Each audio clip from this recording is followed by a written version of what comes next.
마태복음 2장에는요, 하나님께서 아기 예수의 모습으로 이 땅에 이렇게 태어나셨을 때, 이 땅에 오셨을 때, 그분에 대한 사람들이 이렇게 보였던 반응을 크게 두 가지로 대비시켜서 우리들에게 보여주고 있습니다. 그럼 두 가지 대비되는 반응을 보인 사람들, 한 편은 동방박사들입니다. 또 다른 편은 헤롯 대왕입니다.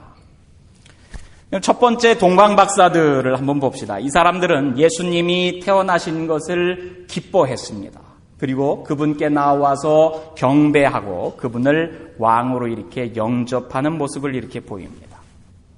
여러분, 동방박사, 우리가 크리스마스 때가 되면 지난 크리스마스 때도 이렇게 마태복음 말씀을 잠깐 이렇게 비추어 보긴 했지만, 크리스마스 때가 되면 뭐 어린아이들 주로 나와가지고 연극도 하고 그러는데, 올해 크리스마스 올 때는 한번 해봅시다. 그래서 목장별로 이렇게 하든지, 그래서 누구는 헤롯으로 이렇게 분장을 하고, 또 동방박사도 이렇게 분장하고.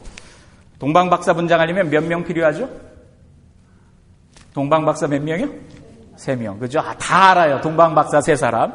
여러분, 찬송가에도 보면 찬송가 116장에 우리 동방박사 3사람, 그리고 찬양하죠. 귀한 예물 가지고 산을 넘고 물을 건너 별 따라 왔단다. 그러죠. 그죠? 동방박사가 근데 왜 3사람입니까? 그럼 마태복음에 보면 동방박사 3사람이 왔다 이렇게 써 있지 않아요. 그죠? 근데 사람들이 다 동방박사 몇 명? 그럼 동방박사 3사람 그럽니다. 사실은 동방에서부터 박사들이 별을 따라왔습니다. 그것까지만 마태복음에 있어요. 그래서 찬송가가 새로 바뀌었죠. 새 찬송가로 바뀌면서 116장의 가사가 고쳐졌습니다. 동방박사 3사람이 아니라 고쳐진 가사에서는 동방에서 박사들 이렇게 나오죠. 그럼 동방박사 3사람은 사실 박사들이 가지고 와서 예수님께 내려놓았던 예물들이 3개지요. 그래서 아마 한 사람이 하나씩 이렇게 들고 와가지고 3사람이지 않을까 그렇게 추정해서 생각하는 거지, 사실 몇 사람인지는 정확히 알지 못합니다. 동방에서 박사들, 그러니까 한 사람은 더 되겠죠. 뭐 2사람인지 3사람인지 4사람인지 뭐 10사람인지 우리가 사실 알지 못합니다.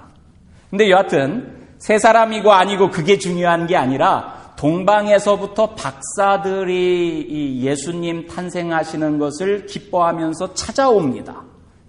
여러분, 동방박사들, 그러지만 이 동방박사들이라는 말이 그냥 사실은 낯선 말입니다. 동방이라는 말, 이 성경에서는 사실 동방이라고 우리가 번역이 되어 있지만 해돋는 곳으로부터라고 되어 있습니다.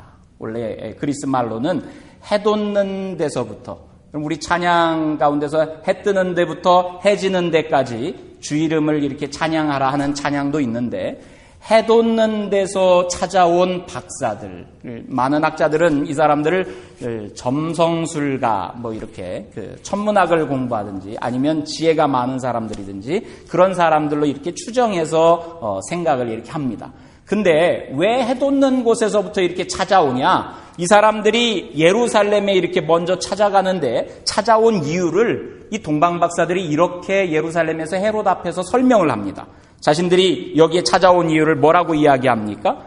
유대인의 왕으로 나신 분이 어디에 계십니까? 우리가 동방에서 해돋는 데서부터 그분의 별을 보고 그분에게 경배하러 여기에 왔습니다. 이렇게 이야기를 합니다. 여러분, 예루살렘에까지 이 해돋는 곳에서 찾아온 사람들의 이유가 유대인의 왕으로 오시는 분을 찾아뵙고 그분에게 경배하기 위해서 왔다, 이렇게 표현을 합니다. 근데 한번 생각해 보세요. 유대 사람들이 아닙니다. 그죠? 해돋는 쪽에서부터, 저 동쪽에서부터 이 사람들이 찾아왔는데 유대인의 왕을 우리가 경배하러 왔습니다 그랬는데, 여러분, 유대인의 왕하고 자신들하고 무슨 상관이 있어서 경배하러 옵니까? 그 전에 태어났던 많은 유대인들의 왕들을 무슨 동방에서 아니면 서방에서 사람들이 찾아와가지고 경배한 일이 있습니까? 아니요, 그런 거 없어요. 근데 성경에서, 마태복음에서는 유대인의 왕으로 태어나신 분을 우리가 경배하려고 지금 왔습니다.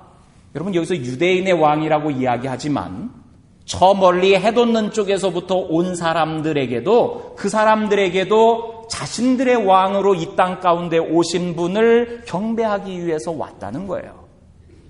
그냥 언어적인 표현이 유대인의 왕 이렇게 표현되었을 따름이지 사실은 유대인의 왕이 아니라 하나님께서 이 땅 가운데 태어나시는데 사람의 모습으로 그분은 우리 모두의 왕으로 나의 왕이지요. 이 동쪽 끝에서 찾아온 사람들 그 사람들에게 있어서도 자신들의 왕으로 오신 분들이기 때문에 그분에게 경배하러 왔다는 이야기지.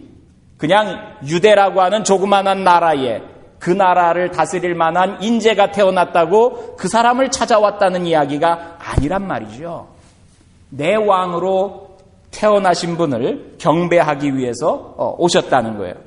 여러분 그 소식을 헤롯이 듣고서는 이 박사들을 모아가지고 뭐 제사장들을 묻고 학자들을 모으고 그래가지고 물어보지요. 유대인의 왕이 이 성경 가운데서 이렇게 태어난다고 예언이 되어 있느냐? 어디서 그분이 태어나느냐? 그러니까 사람들이 베들레헴에서 납니다. 그런 이야기를 들려줍니다.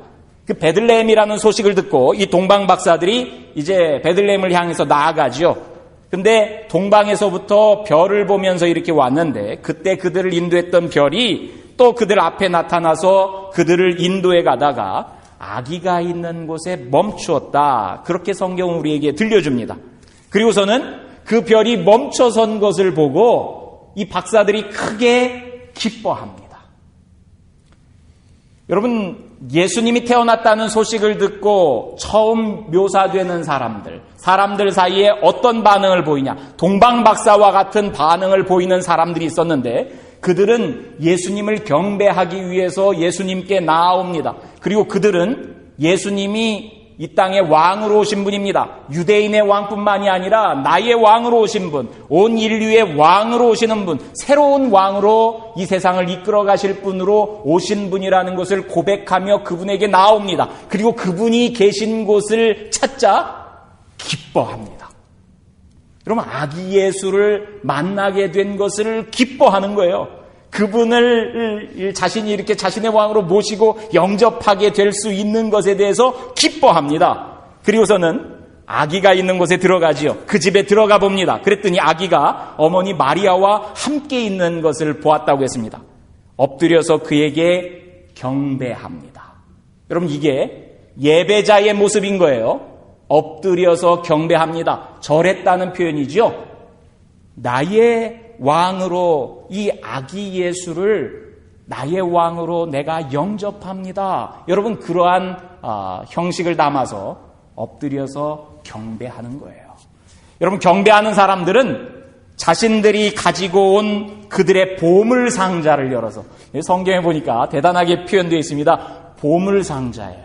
보물 상자. 그죠? 이게 무슨 어린이들 이렇게 무슨 동화책 같은 보물섬 같은 데 나오는 그런 보물 상자만이 아니라 이 사람들에게도 자기가 가지고 있는 보물 상자가 있었는데 그 보물 상자를 열어가지고 아기에게 황금과 유향과 몰약을 예물로 드렸습니다. 이게 마태복음 2장에서 예수님이 태어나셨다는 소식과 함께 반응을 보였던 첫 번째 사람들의 모습입니다.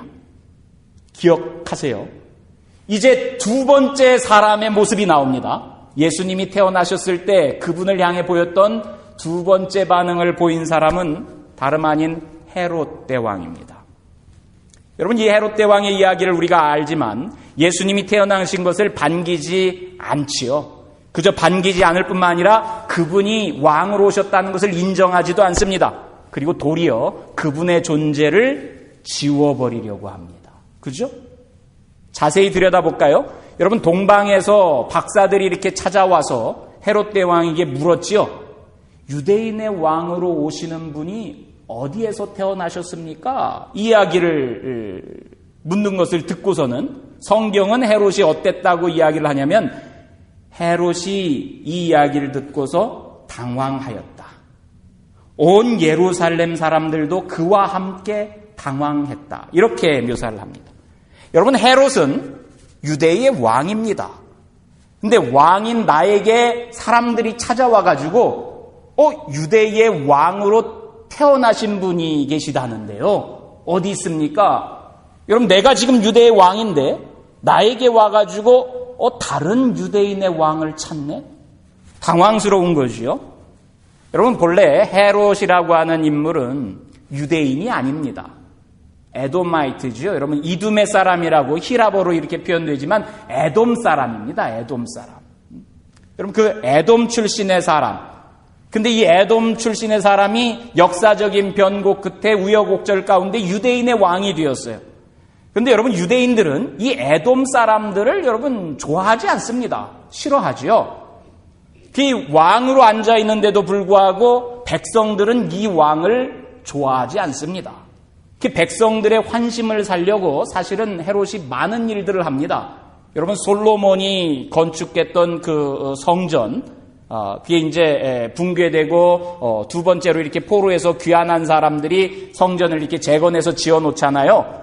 그 성전이 시원찮아 보여서 여러분, 옛날 솔로몬의 영화를 찾고자 헤롯이 성전 수리를 대대적으로 합니다. 그래서 세 번째로 성전을 이렇게 건축해서 올린 인물이 헤롯입니다.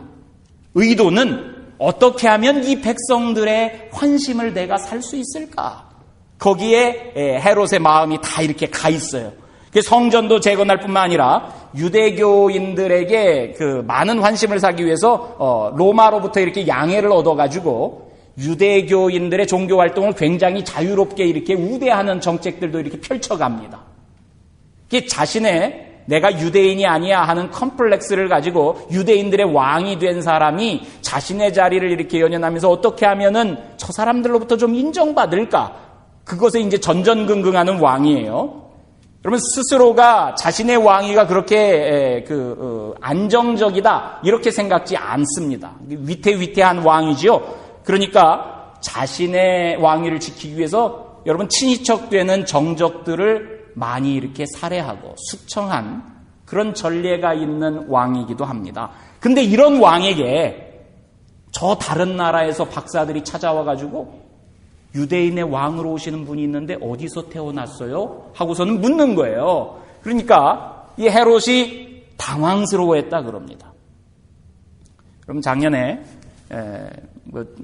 저도 이렇게 보지는 않고 이야기만 이렇게 들었습니다만 한국에서 사도라고 하는 영화가 이렇게 제작돼서 이렇게 방영되었다 하는 이야기를 들었어요. 그래서는 언제 이렇게 비디오로 나오든지 그러면 한번 보면 좋겠다 그런 생각을 가지고 있는데, 여러분, 사도라는 영화가 사도세자 이야기입니다.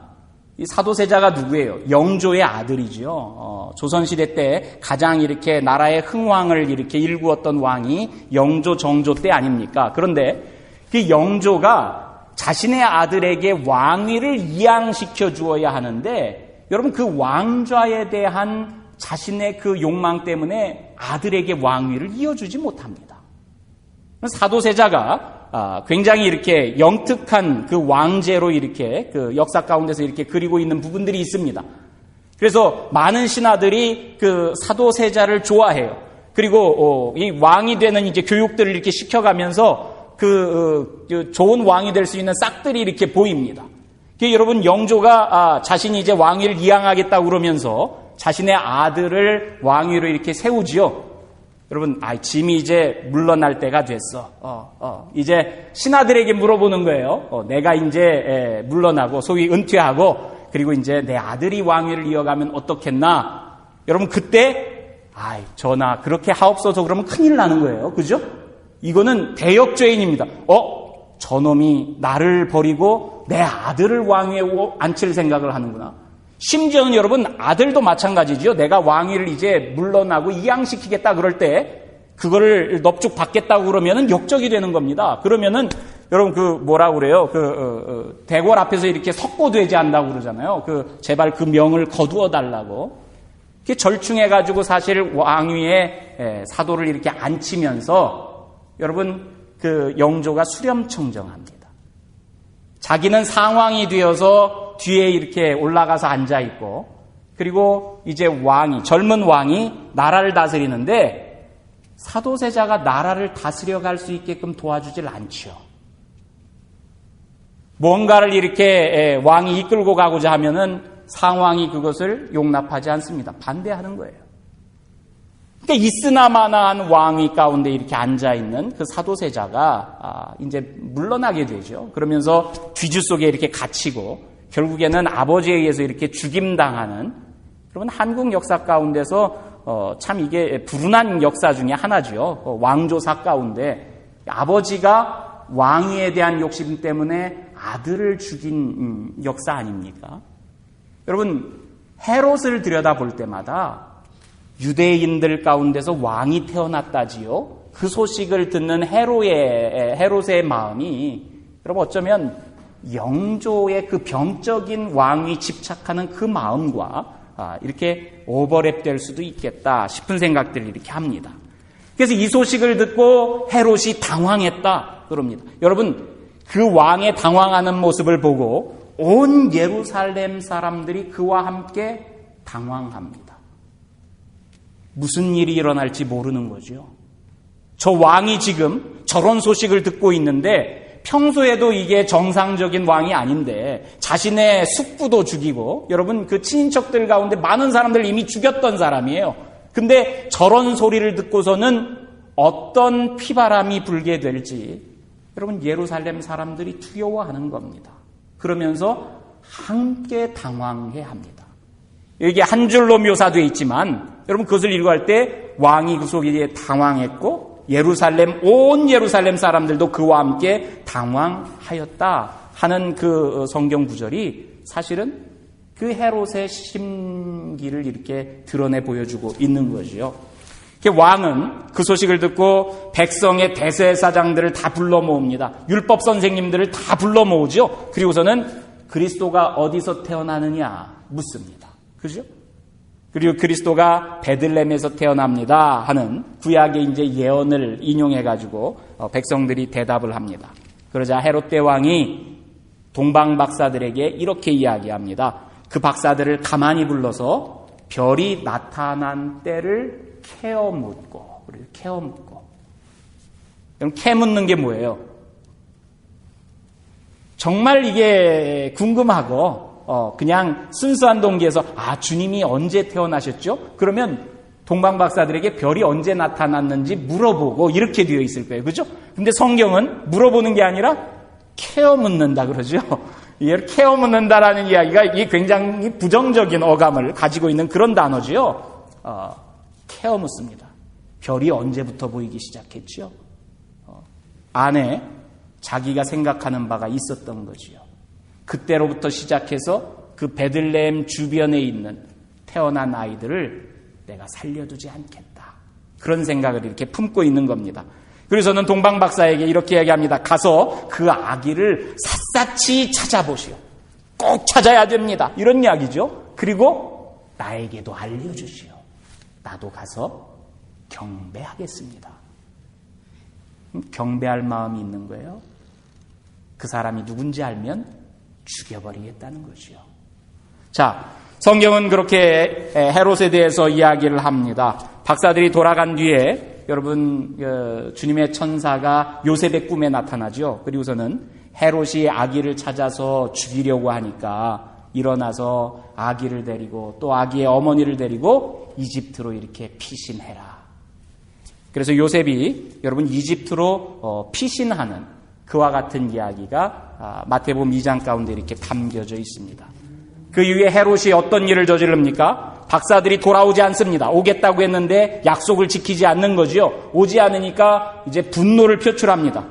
그래서는 사람들을 보내가지고 박사들에게서 별이 언제부터 보이겠을지 대략적으로 이렇게 계산을 해서 베들레헴과 그 가까운 온 지역에 사는 2살짜리로부터 그 아래의 사내 아이를 모조리 죽였다. 여러분 이 땅에 하나님이 어린 아이의 모습으로 태어나실 때 그 태어나시는 하나님을 보고 오시는 하나님을 보고 사람들이 보였던 두 반응입니다. 동방 박사들이 있었습니다. 예수님을 왕으로 영접한 사람들입니다. 왕이 오셨다는 소식에 함께 기뻐한 사람들입니다. 자신의 보물상자를 기꺼이 열어가지고 그것으로 예물을 드렸던 사람들이 한쪽 편에 나옵니다. 또 한쪽 편에서는 왕으로 태어난 이를 용납할 수가 없습니다. 내가 왕인데 내 자리를 이렇게 탐내고 오는 어떤 왕이 있을 수 있냐고. 그래서 그 왕으로 태어난 존재의 흔적을 없애려고 짐짓 많은 생명들을 살해해가면서 극구 왕의 오심을 부인하는 그런 사람들의 모습 가운데 헤롯이 대표되어서 마태복음 가운데 그려지고 있습니다.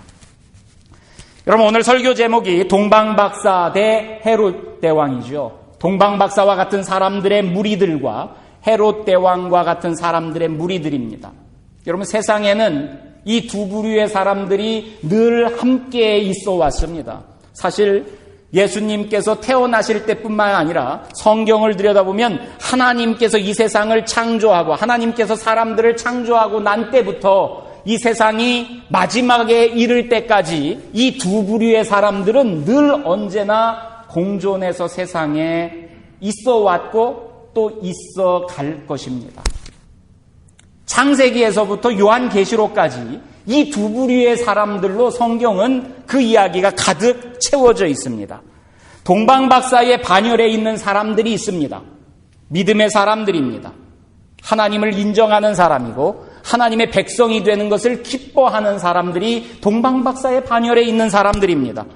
여러분, 지난번에 우리가 히브리서 11장 말씀을 보면서 믿음에 대한 이야기를 나누었었는데, 믿음은 여러분 하나님께서 바라는 그 바램을 내가 실상으로 이렇게 가지고 있는 것이 믿음이다. 그런 이야기를 이렇게 했었잖아요. 그 히브리서 11장에 보면 믿음의 사람들이 쭉 나열되어서 나옵니다. 거기에 나오는 사람들, 아브라함, 여러분 동방박사의 반열에 같이 있었던 사람입니다. 아브라함이 어떤 사람입니까? 하나님의 음성을 듣고 모든 것을 다 버리고 하나님의 음성을 쫓아 따라갔던 사람이 아브라함입니다. 여러분, 하나님을 나의 주인으로 내가 영접한다, 예수님을 내 주님으로 내가 고백한다, 그런 말은요, 하나님께서 하신 말씀을 내가 신뢰하고 따라간다는 이야기지요. 우리가 예수를 그리스도라고 부릅니다. 예수 그리스도, 그러니까 우리말이 아니어서 낯선 용어처럼, 종교적인 용어처럼 들리지만 예수님이 내 구세주입니다, 이런 표현인 거죠. 그리스도는 구세주입니다. 구세주가 무슨 말입니까? 나를 구원해 주시는 주인이라는 뜻입니다. 내 인생의 주인이고 내 생명의 주인이란 뜻입니다. 예수를 내가 내 생명의 주인으로 내가 믿고 고백하고 예수를 내 주인으로 내가 모시고 삽니다. 이 말이 예수가 나의 그리스도입니다, 이 말입니다. 여러분, 이 말을 아브라함은 하나님께서 너 지금까지 살던 터전을 버리고 네 아버지 기대던 삶에서 떨어져 나가고 네 본토 친척 아비집을 떠나서 내가 너에게 지시하는 땅으로 가라 했을 때, 여러분 그 말씀을 전적으로 신뢰하고 내 모든 터전이 되었던 것들을 뒤로 한 채 떠나갑니다. 이 사람이 믿음의 사람이지요. 동방박사 편에 서 있는 사람입니다. 아브라함만 그런 게 아니죠. 구약성경에는 그런 인물로 구약성경이 가득 차 있습니다. 여러분, 야곱이 나옵니다. 이스라엘의 12지파의 아버지가 되는 인물입니다. 그 야곱이라고 하는 사람, 무역옥절 끝에 하여튼 자신의 죄과도 있습니다마는 자기 고향을 이 사람도 떠나서 도망자의 신세로 평생을 살아갔던 그런 사람입니다. 그런데 그 사람이 자기 아버지를 떠나서 형을 피해서 도망갈 때 하나님을 만나는 체험을 합니다. 하나님께서 네가 어디로 가든지 내가 너와 함께 하겠다. 여러분, 그 음성을 듣고 붙들고 산 사람입니다. 외삼촌 라반의 집에 가서 삽니다. 고향 땅이 아닙니다. 우리처럼 이민 와서 살아가는 거지요. 여러분, 라반에게서 억울한 취급을 많이 당합니다. 그때마다 그것을 감당합니다. 여러분, 라반의 삼촌의 조카 딸이니까 자기의 사촌이죠. 외사촌을 보고서 흠모해서 저 여인을 내 아내로 삼아야 되겠다.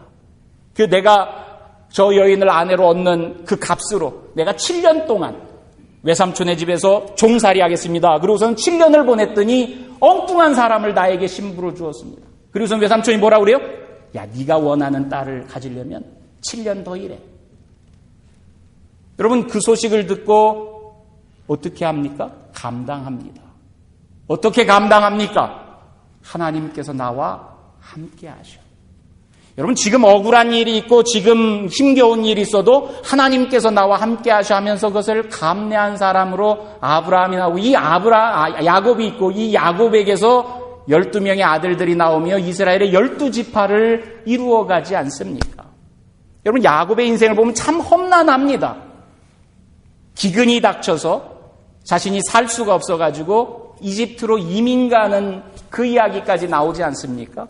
사랑하는 아들을 형제들이 팔아가지고 잃어버린 채 자신은 그것을 알지도 못한 채로 이렇게 지내는 그런 우여곡절을 겪습니다. 그러면서도 이 사람이 하나님께서 나와 함께 계셔. 이게 믿음의 사람이라는 거지요. 하나님께서 나와 함께 계실 때 내게 닥치는 고난이나 어려움이나 슬픔들을 감당할 수 있는 거예요. 그래서 히브리서는 야곱을 믿음의 조상 가운데 올려놓고 같이 이야기를 합니다. 여러분, 모세도 여러분 이 동방박사의 반열에 같이 있었던 사람입니다. 여러분, 자신의 민족들, 하나님의 소원을 품고서 내 백성을 저 애굽 땅에서 구해내라는 그 말씀을 듣고 여러분, 자신이 살인죄를 저지르고 도망 나왔던 그 땅으로 다시 되돌아가는 사람, 내가 돌아가면 죽을지도 모르는데 하나님의 말씀을 듣고 하나님의 백성들을 세워나가고 하나님 나라를 세워나가기 위해서 기꺼이 애굽 땅으로 이렇게 들어가는 행보를 다 합니다. 모세도 있어요. 하나님께서 왕인 것을 인정하고 나의 왕으로 모시고 산 사람들의 이야기예요. 헤롯 대왕은 그 반대편에 있는 사람이죠. 여러분, 헤롯이 왕, 대왕 그러니까 사실 유대인들에게는 대왕 그러면 다윗이 대왕이죠. 다윗 대왕. 유대인들 가운데 가장 훌륭한 왕입니다. 그죠? 모든 사람들이 추앙하는 그런 왕인데 그 다윗 왕도 자신의 삶 속에서 하나님께 죄를 짓는 그런 경우들이 있었죠. 한 선지자가 와서 왕을 꾸짖습니다. 여러분, 왕의 입장에서 한 제야에 있던 어떤 인물이 와가지고 한 목사가 와가지고 당신 지금 하나님 앞에서 범죄했어, 죽을 죄를 지었어, 여러분 그렇게 예언을 할 때 내가 왕인데, 그런데 다윗은요 그 이야기를 듣고서는 내가 죄인입니다 하고서는 엎드립니다. 회개합니다. 옷을 찢고 자기의 가슴을 찢습니다. 자기가 지은 죄를 하나님 앞에 고백하고 그날부터 금식하면서 참회합니다. 여러분, 이게 하나님을 왕으로 인정하는 사람들의 모습입니다. 심지어는 왕위에 앉아있는 사람일지라도 하나님께서 말씀하시는 그 말씀에 자기 자신을 내려놓고 그 말씀을 받아들이고 순종할 마음의 준비가 되어 있는 사람들, 이 사람들이 아기 예수를 찾아가서 경배했던 동방박사의 편에 함께 서 있는 그 반열에 있는 믿음의 사람들입니다. 신약 성경에 보면 이 사람들의 이야기가 계속 이어집니다. 예수님을 만나고 삶을 바꿔갔던 사람들의 이야기가 나옵니다. 여러분, 삭개오가 평생 남의 것을 이렇게 착취하고 빼앗고 그랬던 사람이 예수님을 만나고서는 주님, 내가 가진 재산의 절반을 가난한 사람들에게 나누어 주겠습니다. 주님, 내가 이제부터는 내가 누군가의 것을 빼앗은 것이 기억나면 그 빼앗은 것을 7배나 더해서 갚겠습니다. 그러면서 회개의 삶을 살아가는 거지요. 예수님을 자기의 주인으로 영접한 사람입니다. 동방박사의 반열에 있는 사람입니다. 예수님의 12명의 제자들, 또 그 제자들의 제자들, 여러분 이런 사람들은 목숨이 위험에 처해 있어도 복음을 들고 세상 끝까지 달려가는 그런 삶을 살아가기 시작합니다. 이 사람들이 동방박사의 반열에 있어서 예수를 영접하는 사람들입니다.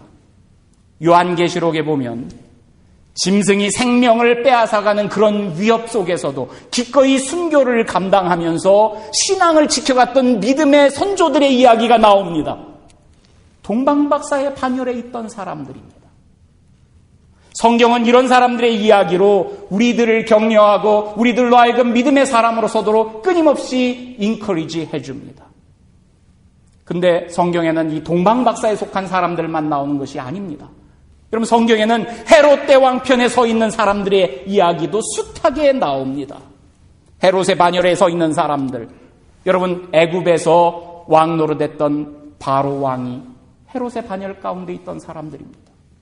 여러분, 성경에 끊임없이 나오는 제국의 10왕들, 아수르의 왕, 바벨론의 왕, 페르시아의 왕, 그리스의 왕, 로마의 황제에 이르기까지 여러분 세상을 지배하고 장악하고 권력이 있었던 사람들, 또 그 사람들 권력 밑에서 기생하면서 그들 편에 같이 서서 가난한 자들을 억압하며 하나님의 백성들을 억압하며 그리고 자신들이 숭배하는 황제가, 자신들이 숭배하는 어떤 물신이 이것이 하나님이라고 이야기하면서 참된 하나님을 왜곡하고 버리고 심지어는 하나님의 모습으로 이 땅 가운데 오는 분이 있으면 죽이기까지 하는, 하나님의 예언자들을 죽이고 심지어는 아기 예수로 하나님께서 이 땅에 사람의 모습으로 오셨을 때 그조차도 찾아서 죽이려고 했던 헤롯과 같은 사람, 그 사람의 반열에 함께 있는 사람들, 세상에 소위 기득권자라고 불리우는 사람들입니다. 계시록의 짐승으로 묘사되고 있는 로마의 황제들, 그리고 그 황제 숭배를 여러분 부채질하면서 부추기는 사람들, 우상을 하나님이라고 섬기도록 종용하는 사람들. 여러분 이 세상에 우상이 얼마나 많습니까? 이 세상의 돈을 하나님인 줄로 섬길 수 있도록 여러분 숭상하는 사람들.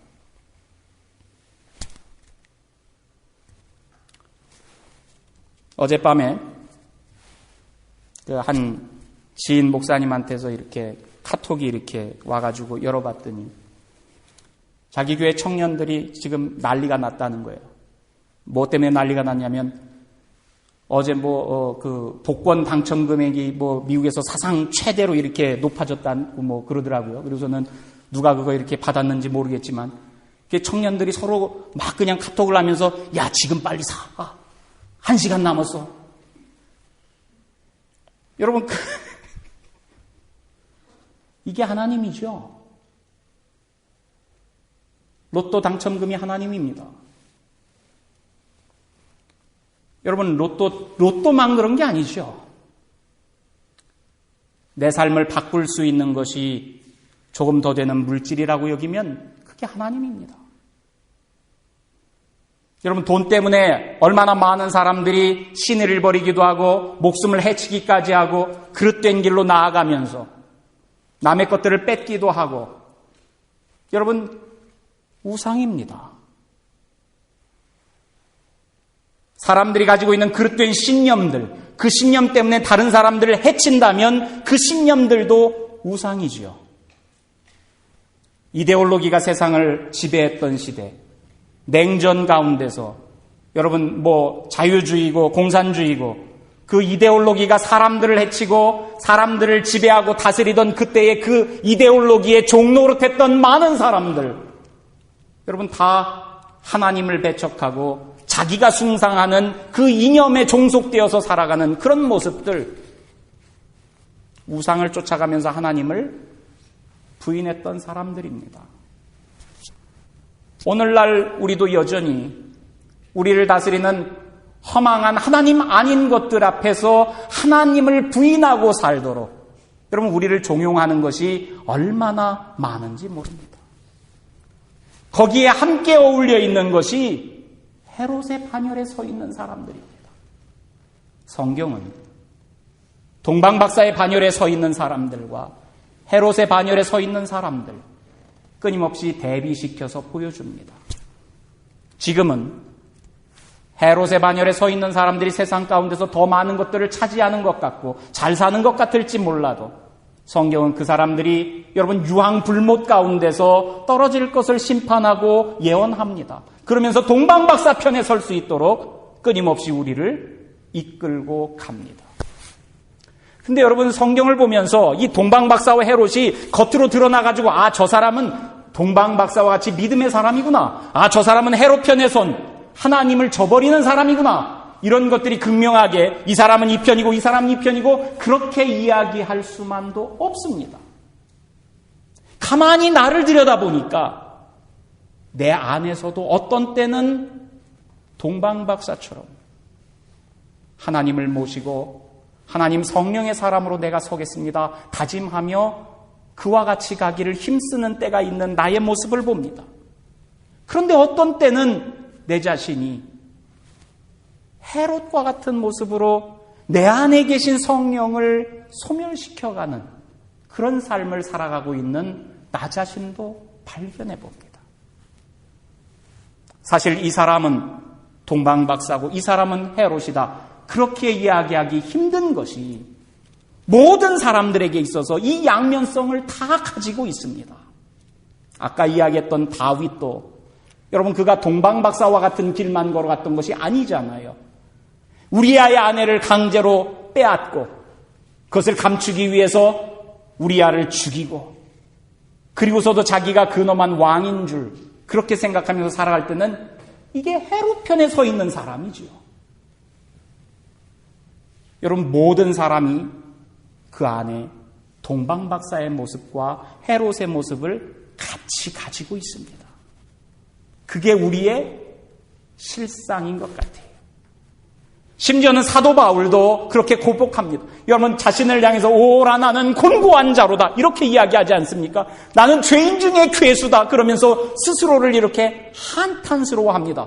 자기가 예수 그리스도를 붙잡고 예수 그리스도의 종이 되고 사도가 되어서 전 세계를 다니고 있지만 여전히 자기 속에서는 죄악된 것들이 꿈틀대고 자기 자신을 드러내고 싶을 때가 많고 그 불같은 성정을 죽이지 못해서 여러분 대제사장을 향해서 이 획실한 무덤 같은 놈아 하면서 욕을 해대기도 하고 여러분 사도행전에 보면 바울의 그런 모습들도 나옵니다.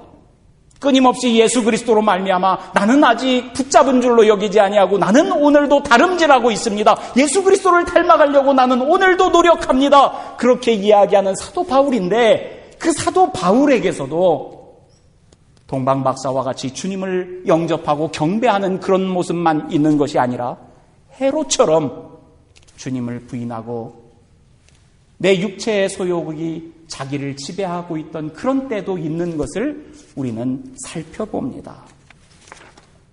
여러분, 우리가 아까 함께 불렀던 찬송가 중에 이런 게 있습니다. 두 손 들고 찬양합니다. 다시 오실 왕 여호와께 오직 주만이 나를 다스리네. 나 주님만을 섬기리. 헛된 마음 버리고 성령이여 내 영혼 충만하게 하소서. 여러분 이게 동방박사의 반열에 있는 사람의 마음가짐입니다. 우리가 찬양한 것처럼 나 주님만을 섬기리. 헛된 마음 버리고 버려야 할 헛된 마음은 내가 왕인 것처럼 생각하는 마음이죠. 헤롯의 마음입니다. 그것을 버리고 그것을 자꾸 버리고 그리고 나 주님만을 섬기겠습니다. 성령 하나님 내 영혼을 충만하게 채워주옵소서. 여러분 이게 저와 여러분의 숙제지요.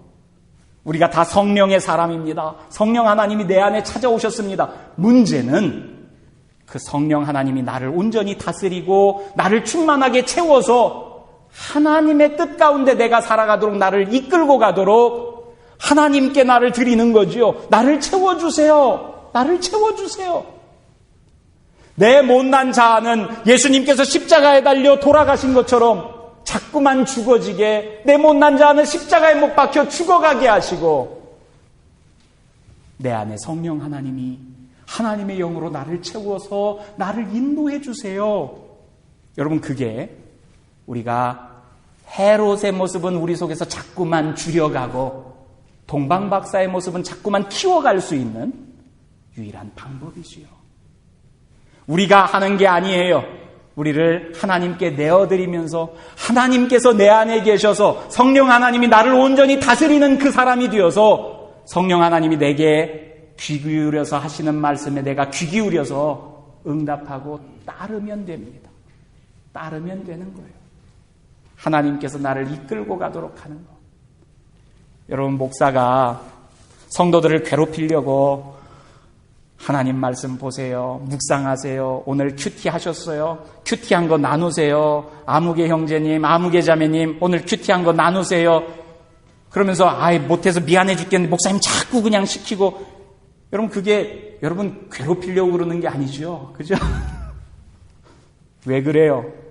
여러분들로 하여금 성령 하나님이 여러분을 다스려 가도록 하기 위해서 그래요. 우리는 가만히 있으면 자꾸 헤롯의 모습으로 우리가 드러나게 돼요. 가만히 있으면 그게 우리 본성이에요. 죄의 본성입니다. 나를 드러내고 싶고 내 자존심이 중요하고 나를 세우고 싶고 가만히 두면 우리가 본성대로 다 그렇게 돼요. 그런데 예수 그리스도를 모신다고 내 주인이라고 고백하는 사람은 예수 그리스도가 이끄는 삶을 살아가는 사람이죠. 이거는 본성대로 살 수 있는 게 아니에요. 노력해야 됩니다. 애써야 되는 부분이에요. 하나님의 말씀을 붙들어야 되는 부분입니다. 예수가 나를 구원하셨습니다. 그것을 내가 인정하고 믿습니다. 그래서 우리가 다 천국 가지만 이 땅에서의 사는 동안 내가 그 천국의 삶을 살려면 동방박사처럼 예수를 영접하고 예수를 내가 경배하면서 살아가는 모습대로 살아가려면 우리가 하나님 말씀 가운데 이끌림 받아야 하고 성령의 조명 가운데 우리가 인도되어야지 그렇게 살아갈 수 있는 거예요. 여러분, 동방박사가 아기 예수를 찾아가서 엎드려서 경배하면서 뭘 했습니까? 자기의 보물상자들을 열었어요. 오늘날 돈이 가장 위력 있는 신처럼 하나님처럼 군림하는 시대에 여러분, 우리의 보물상자를 열 수 있는 것이 하나님에 대한 나의 마음입니다. 어떤 책의 제목을 보니까 그 책을 읽지는 않았지만 그리스도인이여 지갑을 찢어라 이런 제목의 책이 있더라고요. 근데 내용이 짐작이 대충 이렇게 가요 읽지 않았어도 무슨 이야기입니까? 여러분, 하나님 앞에 내가 예수님을 내가 주인으로 모십니다. 그럴 때 세상에서 가장 귀하게 여겨지는 돈, 그게 아니라 나는 하나님을 붙듭니다. 내게 있는 이 물질들도 하나님께서 나에게 주신 겁니다. 하나님을 내 주인으로 모신다는 것의 반증이 뭐예요? 예물을 드리는 거예요. 예물을 드리는 거예요. 이거 주인이 내가 아닙니다. 하나님이 주인입니다. 그 인정하는 거지요. 여러분, 그래서 예배 때마다 우리가 헌금의 시간이 있습니다. 헌금은요, 그냥 내 지갑에서 얼마를 꺼내서 교회에 참석하는 그리스도인 된 회비로 하나님께 내는 게 아니에요. 하나님께서 주인입니다 하는 것에 대한 고백입니다. 내 지갑의 주인도 하나님이십니다. 여러분, 우리가 동방박사의 편에 선다는 거, 내가 하나님의 사람입니다. 내 시간도 하나님의 겁니다. 내 건강도 하나님 주신 겁니다. 하나님 뜻에 따라서 쓰일 수 있기를 바랍니다. 그거지요. 물질도 마찬가지입니다. 내가 힘들게 고생해서 번 돈이지만 내가 번 게 아니라 하나님께서 벌 수 있도록 해주셨습니다. 하나님의 것입니다. 하나님의 뜻에 따라서 쓰여질 수 있으면 영광이겠습니다. 하나님의 뜻에 따라서 가족들을 부양하기도 하고, 하나님의 뜻에 따라서 같이 일하는 동료들의 월급을 주기도 하고, 하나님의 뜻에 따라서 그것을 선교하는 기금으로 쓰기도 하고, 여러분, 그것이 우리가 예수 그리스도를 왕으로 영접하고 모시고 경배한다는 의미이고 동방박사의 모습입니다. 저와 여러분들, 우리 남은 생애 가운데 끊임없이 헤롯의 유혹이 있고 동방박사의 손짓이 있을 거예요. 양쪽에서 손짓이 있어요. 그리스도인으로 사는 것은 양쪽의 손짓 가운데 내가 어느 편의 손짓을 따를 것인지 매 순간순간 결단하는 거예요. 10년 전에 했다고 지금은 안 해도 되는 것이 아니지요. 10년 전에 동방박사 따랐는데 따라도 가봤어. 지금은 헤롯 따라가면서 그게 무슨 소용이 있어요? 평생 따르는 겁니다. 동방박사 편에 서서 여러분 속에서 주님을 경배하는 그 모습으로 오늘도 내일도 1년 뒤에도 그렇게 서갈 수 있는 저와 여러분들 되시기를 주님의 이름으로 축원합니다. 하나님 감사합니다. 주님께서 이끌어주시는 그 삶을 우리가 따를 수 있기를 원합니다. 내가 주인 되어서 살아가는 인생이 아니라 하나님께서 주인 되어서 나를 이끄실 때에 내가 주님만을 섬기겠습니다. 헛된 마음들을 버리겠습니다. 성령 하나님 내 영혼을 충만하게 채워주소서.